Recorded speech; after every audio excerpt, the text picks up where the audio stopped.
Com a palavra, pastor. Que a graça e a paz do Senhor Jesus estejam com todos, amém? Muito obrigado, pastor Roberto. Eu estava ouvindo essa música, e a música dizia, coroai o rei. Eu fiquei imaginando Jesus entrando por aqui, e essa melodia convidando-nos a coroar o rei, e Ele passeando em nosso meio. E comecei a imaginar o olhar de Jesus se dirigindo a você, se dirigindo a você, a você, a você, a todos nós. E Ele sendo coroado em um palácio como esse, e aqui no seu trono, Ele tem governado, tem dirigido. E a música diz que Ele é Deus conosco. Deus conosco aonde? 105 anos, celebrando Jesus, Deus conosco. Será que Deus tem estado conosco neste templo, nesta celebração? Conversava ainda há pouco com os pastores que foram me buscar, que eu estou muito assustado com o novo censo. Porque o novo censo parece que vai nos apontar que nós somos no Brasil mais de 35% de cristãos evangélicos. O último censo indicou que éramos 27%, 26%. E eu dizia que a igreja evangélica no Brasil aprendeu a ser luz, ela aprendeu a brilhar. Nessa hora as redes sociais estão bombando, as igrejas estão brilhando, os canais de TV, as igrejas estão lá, nos rádios também, os templos estão cheios. E a igreja aprendeu a ser luz, mas parece-me que não aprendeu a ser sal. Sermos mais de 35% de cristãos evangélicos no Brasil e não percebermos transformação. Violência, corrupção, drogadição, escravidão. Isso continua crescendo no Brasil. Me parece que coroamos o rei. Parece-nos que ele transita entre nós. Mas parece que quando termina o culto, a gente vai para casa, para o trabalho, para a escola, e parece que o rei ficou entronizado. A gente vai ler um texto agora, e eu queria que vocês tentassem ouvir, ou pelo menos ver um grito no texto que nós iremos ler em Lucas capítulo 19, versículos de 1 a 10. Me parece que há aqui um grito. Parece-me que há um contexto semelhante. Jesus está entrando em Jericó. Jesus está passando entre a multidão. E um grito, pelo menos eu vejo um grito, não sei se você vai conseguir ver também. Lucas 19, de 1 a 10, diz assim: Jesus entrou em Jericó e estava atravessando a cidade. Morava ali um homem rico chamado Zaqueu, que era chefe dos cobradores de impostos. Ele estava tentando ver quem era Jesus, mas não podia por causa da multidão, pois Zaqueu era muito baixo. Então correu adiante da multidão e subiu numa figueira brava para ver Jesus, que devia passar por ali. Quando Jesus chegou àquele lugar, olhou para cima e disse a Zaqueu: Zaqueu, desça depressa, pois hoje preciso ficar na sua casa. Zaqueu desceu depressa e o recebeu na sua casa com muita alegria. Todos os que viram isso começaram a resmungar. Este homem foi se hospedar na casa de um pecador. Zaqueu se levantou e disse ao Senhor: escute, Senhor, eu vou dar a metade dos meus bens aos pobres. E se roubei alguém, vou devolver 4 vezes mais. Então Jesus disse: hoje a salvação entrou nesta casa, pois este homem também é descendente de Abraão, porque o Filho do Homem veio buscar e salvar quem estava perdido. Você viu algum grito nesse texto? Parece-me que há um grito oculto, um grito silencioso. Parece-me que nesse contexto, que nós conhecemos muito bem, Jesus está indo para Jerusalém, e parece que havia uma coletividade celebrando Jesus, curiosa em ver Jesus, e Jesus passava no meio da coletividade, e de repente Jesus para na pessoalidade de alguém. É como se Jesus olhasse para você, transitando nesse lugar, ele olhasse para você e enxergasse um grito silencioso no seu coração. É possível, será, estarmos na presença de Jesus, celebrarmos Jesus, reconhecermos que Jesus é Deus conosco, e ainda assim estarmos gritando silenciosamente no nosso coração: Jesus, vem para casa comigo. Jesus, vem para casa comigo.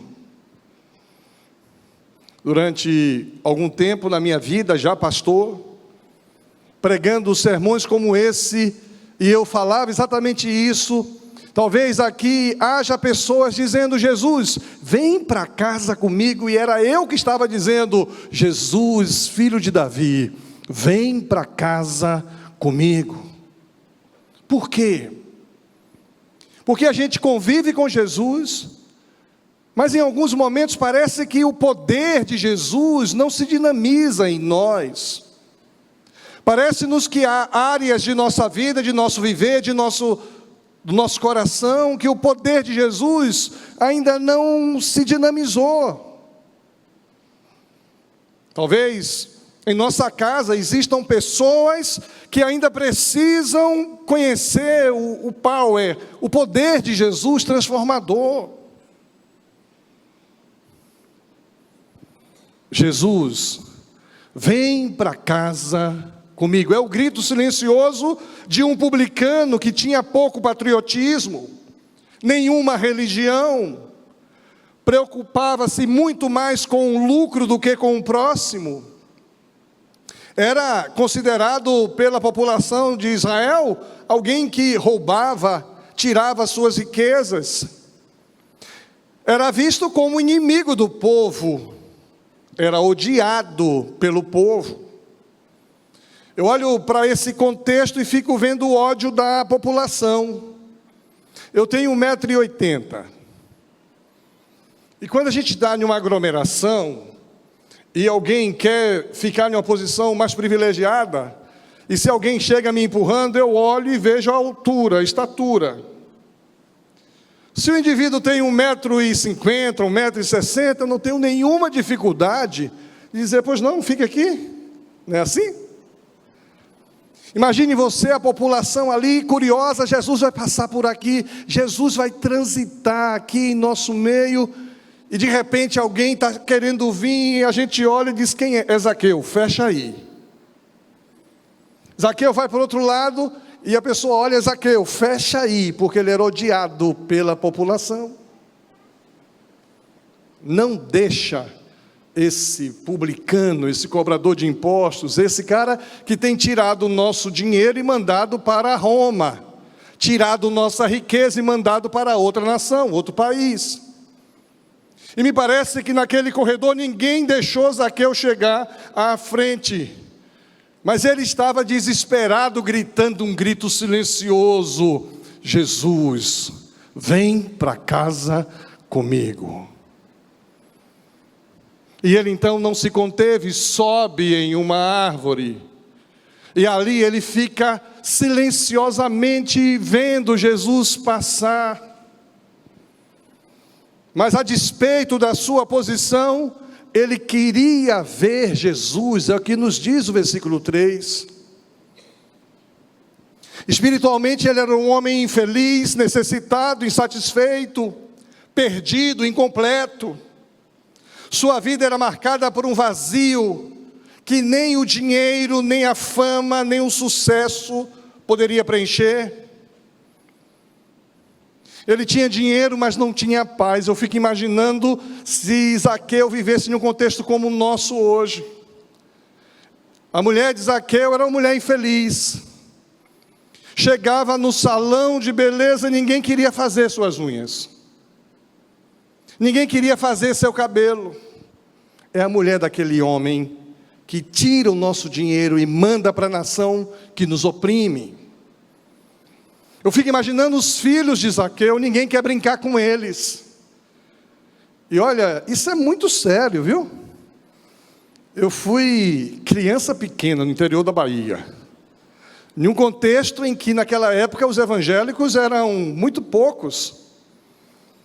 E em uma cidadezinha chamada Canavieiras, eu estudava num colégio público, ninguém queria jogar bola comigo. Por quê? Porque eu era filho de crente.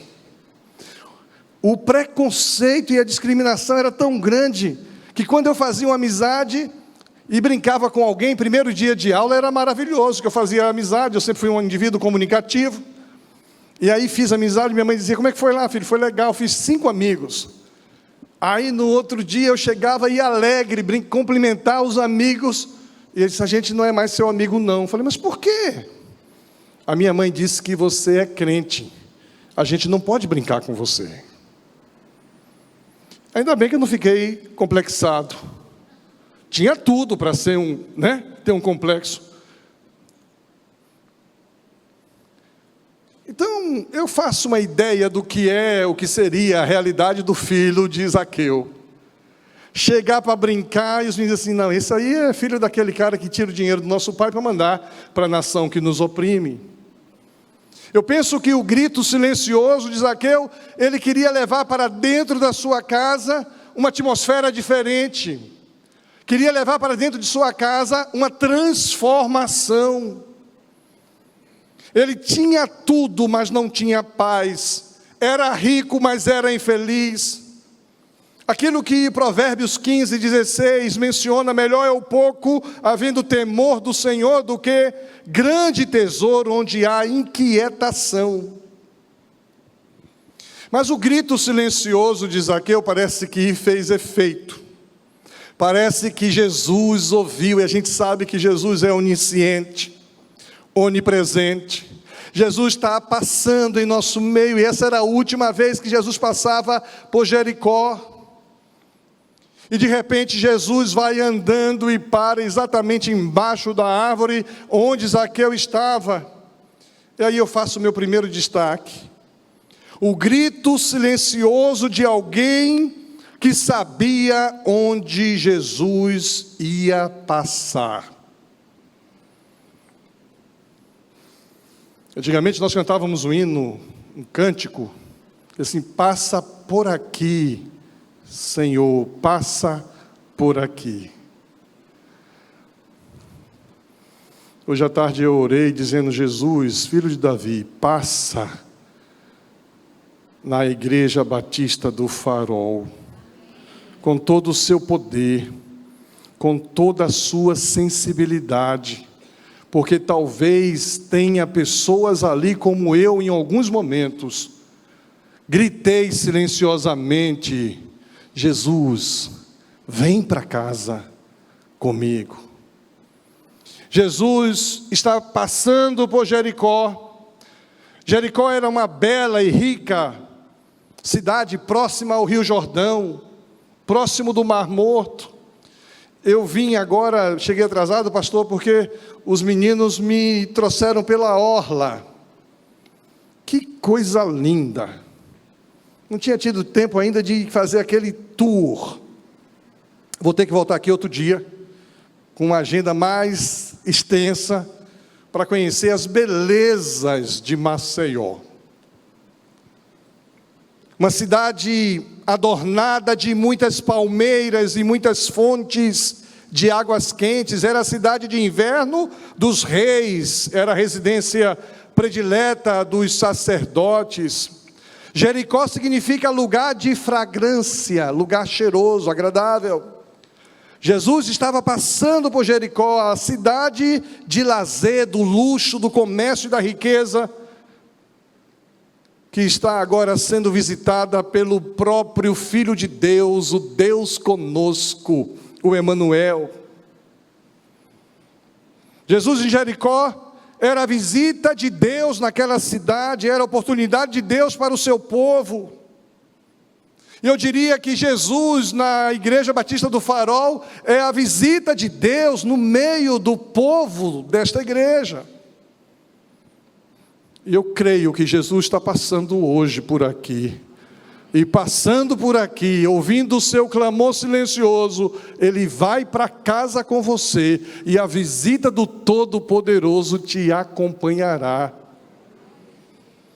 Jesus está passando por Jericó pela última vez. Aquela era a última vez que Jesus passava ali. Ele estava indo para a cruz. Nós cantamos aqui hoje sobre a cruz. Naquela semana Jesus seria morto. Aquele era o dia da oportunidade que Jericó tinha. Era o céu aberto sobre Jericó. Era a salvação oferecida a Jericó. E eu creio que hoje é o céu aberto sobre a Igreja Batista do Farol. Uma multidão se exprimia para ver Jesus. Interessante que nesse percurso apenas 2 homens foram salvos. Um rico e o outro pobre. Um à beira do caminho e outro em cima de uma árvore. Para se encontrar com Cristo, um precisou se levantar e o outro precisou descer. Um era esquecido e o outro odiado. Um aristocrata e um outro pedinte. Isso nos mostra que Deus não faz acepção de pessoas. Todos são iguais diante do Senhor. Não importa a sua posição política, financeira, a cor da sua pele. E quando eu falo em cor da pele, eu quero dizer a você que eu amo essa cor marrom provocante. Alguns passam horas se bronzeando para ver se chega nessa cor. E lá em Curitiba, quando não tem sol, não faz sol em Curitiba, é complicado. De vez em quando essa cor fica aquele amarelo esverdeado. Quando eu venho para o Nordeste, mesmo sem ter ido na praia, as pessoas dizem: pastor, o senhor voltou mais marrom provocante. Não importa a cor da sua pele, Jesus se importa com você. E talvez esta pode ser a última vez que você ouve uma palavra como essa, e talvez você tenha em casa situações que leve você a fazer esse grito silencioso: Jesus, vem para casa comigo. E para atrair a atenção de Jesus, precisamos saber onde Jesus vai passar. Ele sabia que Jesus passaria por ali, e em cima de uma árvore ele via Jesus passar. Isso foi fisicamente. Nós sabemos que Jesus é onipresente. Ele está em todo lugar. Está passando por aqui hoje, vai passar por aqui amanhã, vai passar por aqui, quem sabe, mais 105 anos. Mas Ele vai passar onde você estiver, onde estiverem 2 ou 3 reunidos em nome dEle, Ele vai passar por ali. Interessante que a multidão viu Jesus passar, mas só 2 foram abençoados, só 2 foram tocados, só 2 foram, que o Evangelho relata.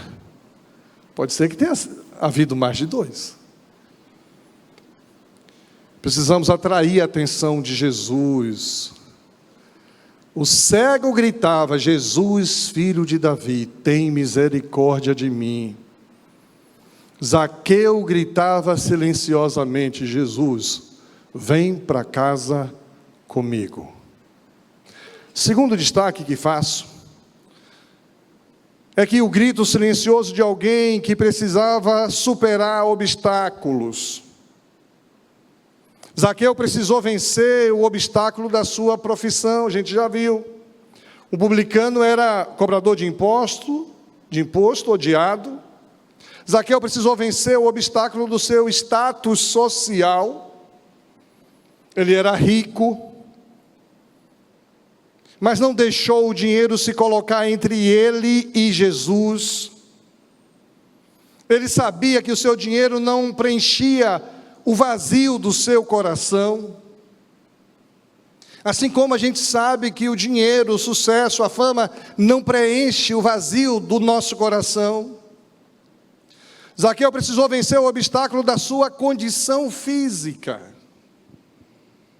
Um homem de pequena estatura, devia ter os seus complexos, os seus traumas, inclusive na adolescência.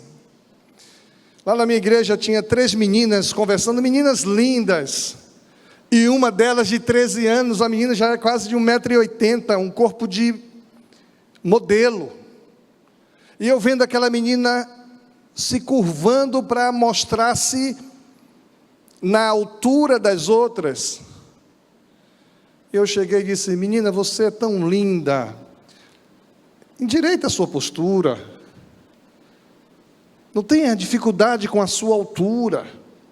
Quem é alto demais tem dificuldade com a altura, quem é baixo também tem.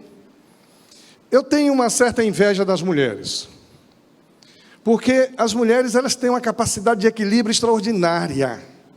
Algumas delas andam num salto, e eu não sei como elas conseguem se equilibrar. E quem tem uma estatura um pouco menor, usa um salto um pouco maior. Zaqueu tinha essa condição física diferente. Ele não usava saltos, porque ele não conseguia se equilibrar, penso eu. Mas ele tinha que superar essa dificuldade física. Precisou vencer o obstáculo do seu orgulho.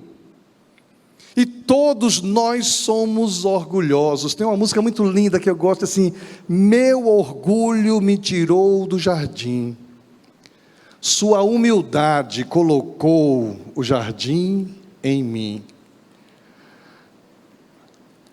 O orgulho mantém a nossa autoestima adequada. Um pouco de orgulho faz muito bem à alma. Orgulho demais pode ser um problema. Ele deixa de lado o seu status, deixa de lado os seus títulos, sua fama, sobe em uma árvore para ver Jesus. Ele abre mão da sua vaidade, do seu orgulho. Embora sendo o rico, maioral dos publicanos, não se importou com a opinião dos outros, a opinião de terceiros. E hoje muitos de nós estamos tão preocupados com isso. E a gente publica alguma coisa e dependendo da reação, se for positiva, legal, se for negativa, a gente já deleta, já apaga. Interessante que no passado eu fiz uma caminhada com uma pessoa que hoje parece ser odiada. Eu deixei de caminhar com essa pessoa, e quando eu assumi a presidência da convenção, um pastor que fez uma mesma caminhada disse: o que eles apaga lá no Facebook as fotos que você tem? Falei: por quê? Qual o problema? Porque isso vai ter repercussão negativa. Por quê? No passado não caminhei de fato? Qual o problema nisso?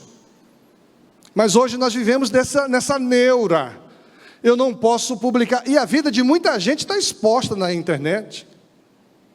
Eu gosto de fazer de vez em quando uns reels. Ontem fiz um, hoje de manhã fiz outro. Hoje à noite o pastor Roberto não deixou. Me trouxe aqui para frente, eu fiquei constrangido de levantar aqui e filmar esse coral bonito. 30 segundos aqui, ó, fazer uma tomada. Porque ele me deixou constrangido. Mas eu acho que depois desse sermão eu já posso, terminando o culto, fazer um rios ali. A gente quer mostrar onde a gente está, mas se der curtida positiva, se for nos render alguns likes, mas se render algumas críticas, a gente apaga rapidinho. Zaqueu precisou vencer o obstáculo da multidão, e tem gente que tem problemas com multidão. Tem gente que tem problemas de enfrentar um público, um auditório. A multidão sempre foi um obstáculo para as pessoas virem a Jesus.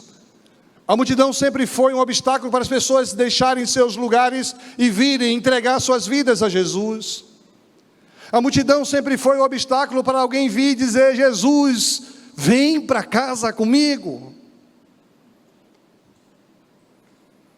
A mesma multidão quis calar o cego Bartimeu em Jericó. A multidão apertava Zaqueu e não deixava ver Jesus. Cuidado com a multidão, porque às vezes nós vamos no caminho da multidão. Domingo passado eu pregava numa igreja que inaugurava um templo bonito lá em Cascavel. E o pastor criou um chavão: aqui a gente prega o evangelho da porta estreita. Porque larga é a porta que conduz à perdição. Porque a multidão segue caminhos em direção à porta larga. O desejo de ver Jesus foi maior do que os seus obstáculos. Interessante que havia um obstáculo dos murmuradores, versículo 7. Os murmuradores ficaram murmurando: ele vai para a casa de deste publicano, desse homem. Tanta gente boa aqui, por que ele não vai à nossa casa? Vai na casa desse homem. Os murmuradores são os condenadores, são aqueles que chegaram aos ouvidos de Jesus para dizer: esse Zaqueu cuidado. É sujo, indigno. Os murmuradores são aqueles que acham que são melhores do que os outros, que se depender deles você vai ficar para sempre fora do reino de Deus. Se depender da multidão, você vai ter os seus ouvidos fechados, porque você vai escutar a voz da multidão. Precisamos saber onde Jesus vai passar, precisamos superar os obstáculos, para que a gente possa usufruir do poder de Jesus em nossa vida, em nossa casa, em nossa intimidade.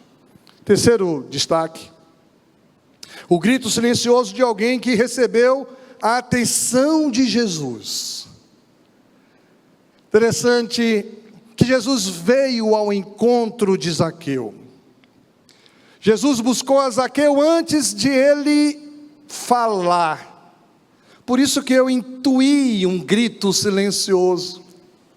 Por isso que eu intuí, quando Jesus vinha por ali, ele já ouvia: Jesus, vem para casa comigo. Lá em casa a situação está complicada. Minha mulher está depressiva. Meus filhos estão complexados. Lá em casa há necessidade da manifestação do teu poder, da sua graça. O meu casamento está por um fio. Eu não vejo a hora de achar uma solução, porque eu não aguento mais a profissão que tenho. Jesus mostra que a salvação é uma questão urgente, importante. Eu estava no Mato Grosso do Sul, lá em Nova Andradina, pregando um sermão como esse, e eu dizia: a salvação é urgente. Você que está aqui hoje, talvez seja a última vez que você vem a um templo, e esse é um tipo de conversa que a gente não gosta de ouvir, é como se fosse uma maldição, e eu acabei dizendo isso. Talvez haja aqui a pessoa que é a última vez que vem a um templo, e Jesus está passando aqui em nosso meio. Leva Jesus para casa com você. Aí fiz um apelo, aí veio uma turma na frente, fizemos a oração. Na segunda-feira entro no carro, porque eu gosto de dirigir, voltando para Curitiba, o pastor me liga e diz: Ilquias, ontem à noite visitava a nossa igreja uma irmã que estava desviada há 5 anos.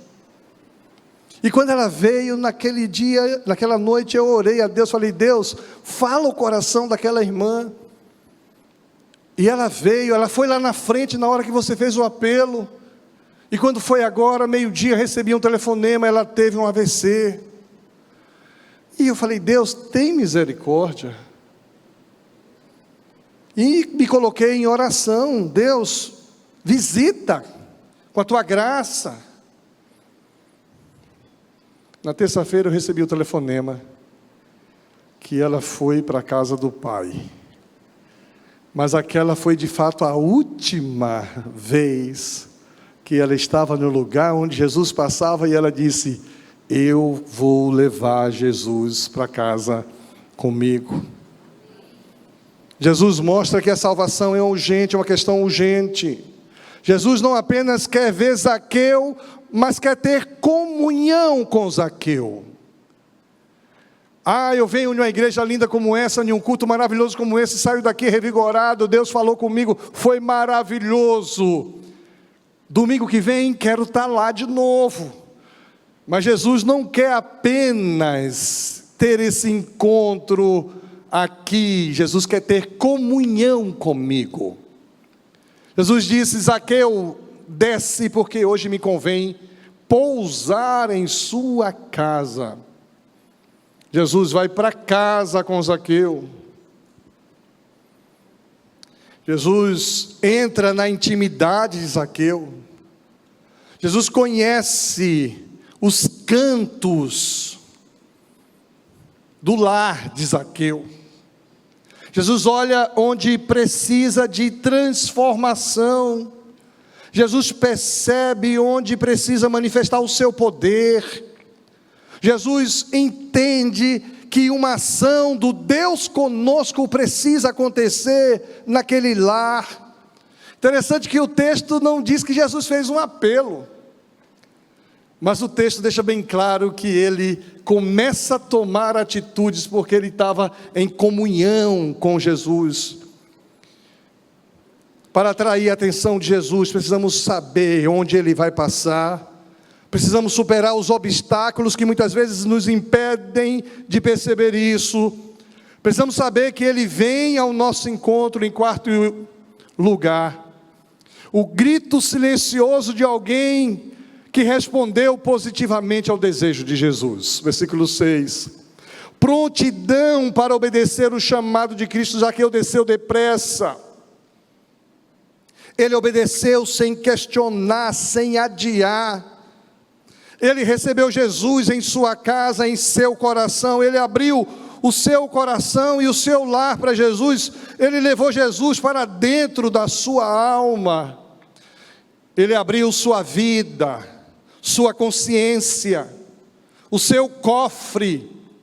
Gente, a gente só sabe que alguém realmente entregou o coração a Jesus se o cofre também está aberto.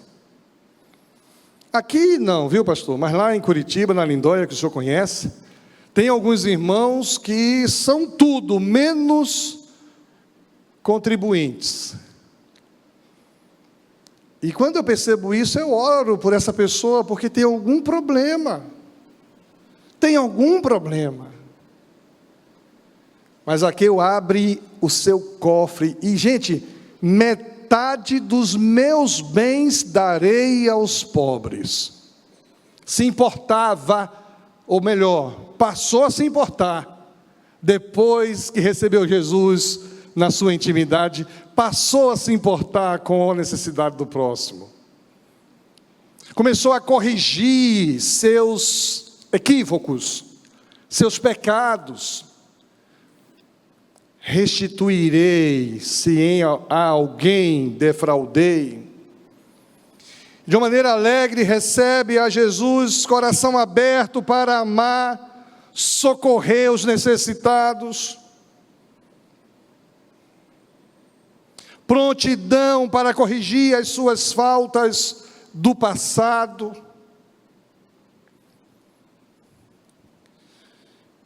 Em uma igreja que celebra 105 anos, hoje pela manhã eu quis tentar fazer um exercício de quantas pessoas passaram por aqui. Não sei se algum curioso fez o cálculo. Alguém fez o cálculo? Não. Ninguém fez. Se eu tivesse aí eu fazia na hora. Mas logo eu fazia. 105 dividido por 12, dividido por 4, dividido por 3, multiplicado por 250. Acho que é muito, né? 250 é muito, né? Em 100 anos. Talvez vamos diminuir isso aí para 100.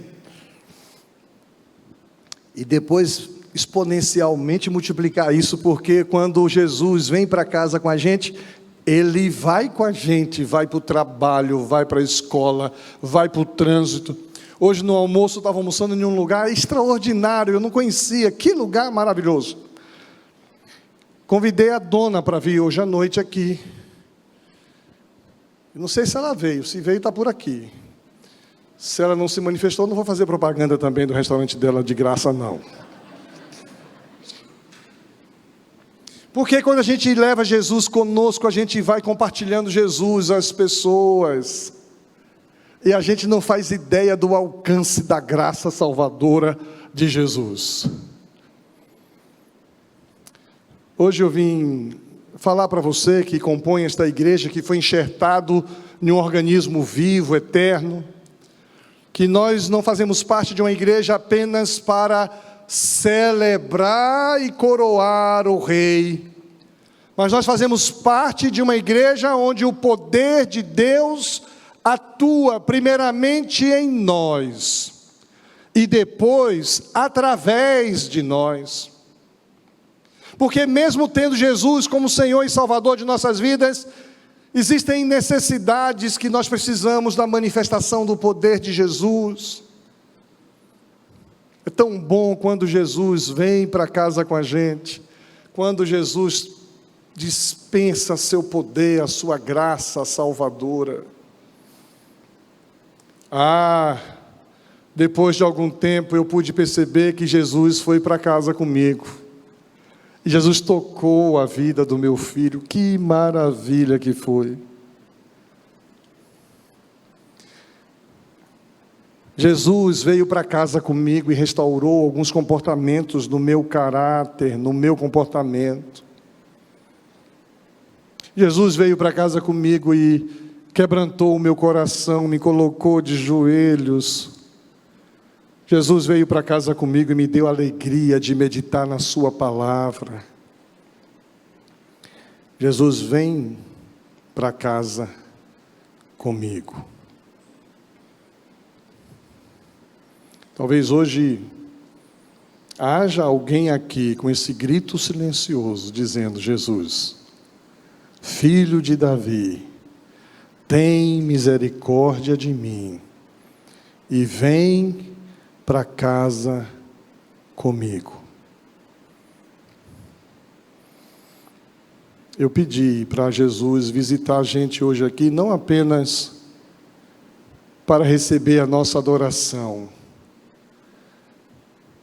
mas para Jesus visitar este lugar com graça, com poder, com bondade, com transformação, com cura, com libertação. Há 15 anos atrás eu tive um câncer. E eu sempre fui um indivíduo muito saudável. E eu não entendi o porquê de um câncer. Um câncer no meu rim direito. E todo mundo lá em casa, nunca quebramos um dedo. Aquela promessa que Davi fez: fui moço e agora sou velho, e nunca vi um justo desamparado e nem um filho a mendigar o pão. Eu dizia que Deus cumpriu essa promessa na casa do meu pai. E de repente eu, um pastor, sou acometido de um câncer, e aquilo me complicou. Quando descobriram que era um câncer e tinha 20 centímetros de diâmetro, queriam operar urgentemente, porque se tivesse enraizado no fígado, teria sido complicado. Interessante que quando eu soube que era câncer, não tive nenhum problema, mas na consulta, quando os médicos pegaram os raios-x, os negócios lá, ele disse: isso aqui é um carcinoma de células renais. Eu falei: carcinoma? O que é isso, doutor? Não, isso é um câncer. Quando a gente sabe que está com câncer, a gente começa a tremer nas bases. O pensamento que eu tinha é: meu filho vai ser criado sem pai. Mas de repente Deus me revigorou, me deu uma convicção de fé, de alegria. E aí vamos fazer uma cirurgia de última hora. Muita gente orou por mim no Brasil inteiro, a minha igreja orou por mim. O último sermão antes da cirurgia, a igreja estava lotada, cheia. Tinha vindo gente fazia meses que eu não via. Na hora do louvor, que louvor fervoroso, gente, que coisa linda. Se o trovão e o mar se erguendo vêm, sobre a tempestade eu voarei. E eu olhava o povo chorando, e eu dizia: mas por que está chorando? Eu comecei a imaginar o que eles estavam imaginando. Talvez aqui, deitado na horizontal. Eu preguei no Salmo 23. Ainda que eu ande pelo vale da sombra da morte, não temerei mal nenhum, porque tu estás comigo. E eu disse: irmãos, eu sei que eu estou trilhando o vale da sombra e da morte, mas eu não temo, porque Jesus está comigo. Eu creio em um Deus de milagres, e eu creio que Jesus pode tirar esse câncer de uma maneira sobrenatural. Quarta-feira, quando entrar no centro cirúrgico, o médico apalpar e dizer: mas cadê fazer um raio-x, uma ecografia, sei lá o quê, e descobrir que o câncer sumiu, porque eu creio que Deus faz isso, e eu já vi Deus fazer muito isso. Mas também estou preparado para entrar naquele centro cirúrgico e passar pela cirurgia, porque eu creio que Deus usa sim os médicos, usa os hospitais para fazer milagres. Quantos milagres foram feitos por uma intervenção cirúrgica? Hoje pela manhã a gente viu a válvula do coração do pequeno Leozinho, e alguém já soprou aqui no meu ouvido: aquele que está falando tem uma válvula de porco. E ele disse assim: não vai acontecer o que aconteceu comigo. O milagre, Deus usa a medicina, usa os recursos, os hospitais. Eu creio que Deus pode usar a cirurgia para me curar. Também creio que Deus pode usar uma quimioterapia, uma radioterapia. Mas também estou preparado para entrar naquele centro cirúrgico e de lá não mais sair, porque eu sei em quem tenho crido e estou certo que é poderoso. O sermão empolgante naquele dia. Eu só não imaginava que os médicos iam me abrir daqui de cima e embaixo. Eu achava que ia ser um cortezinho pequeno, né? Tirar lá o rim, depois fechar. Quando acaba a cirurgia, que uma queimação, e que eu olho, tem lá um curativo. Eu falei: mas o que é isso? 28 dias eu estou pregando lá na igreja, a igreja lotada, eu com aquela faixa maravilhosa. Acho que o médico aproveitou e fez uma lipo, me sentindo elegante. O meu oncologista lá em pé, o melhor oncologista do estado do Paraná, e eu preguei no Salmo 23, mas agora eu preguei no versículo 1: o Senhor é meu pastor e nada me faltará. Agora eu fiquei me perguntando, por que um câncer?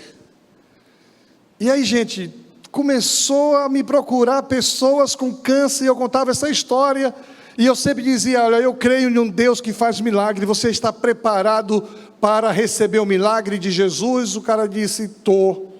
Você está preparado para a gente orar agora e Jesus curar o seu câncer e você viver uma vida normal com a sua família, com os seus amigos? Estou.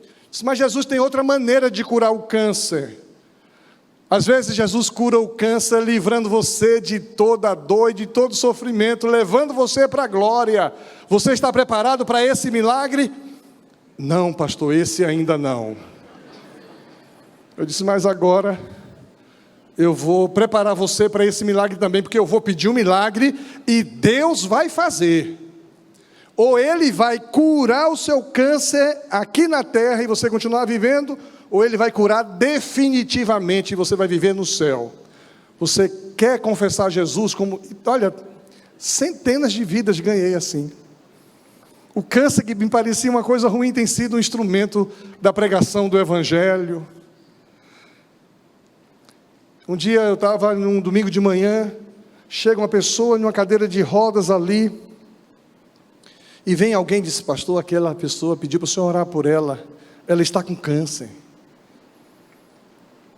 Aí trouxeram, eu disse, eu vou descer. Ele disse, não pastor, vão me levar em cima, aquela crença de que o santo dos santos está aqui.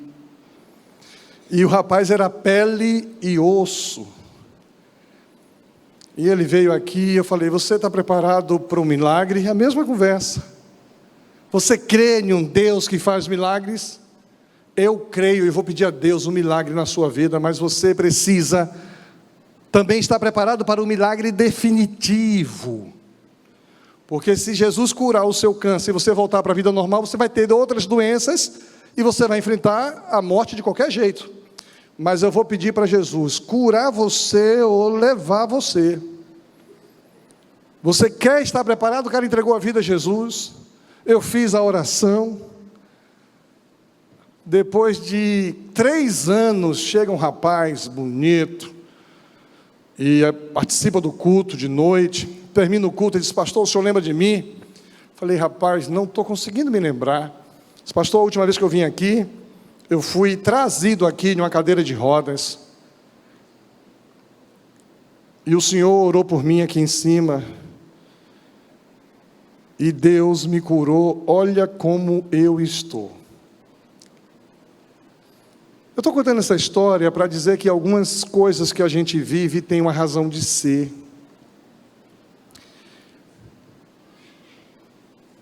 Eu creio na intervenção sobrenatural de Deus. Eu creio que Jesus está passando por aqui. Eu creio que alguns estão dizendo silenciosamente, Jesus, vem para casa comigo. E eu creio que as janelas do céu estão abertas sobre este lugar. Eu sei que grandes coisas estão por vir, mas também sei que grandes coisas Deus vai fazer aqui. Que Deus nos abençoe.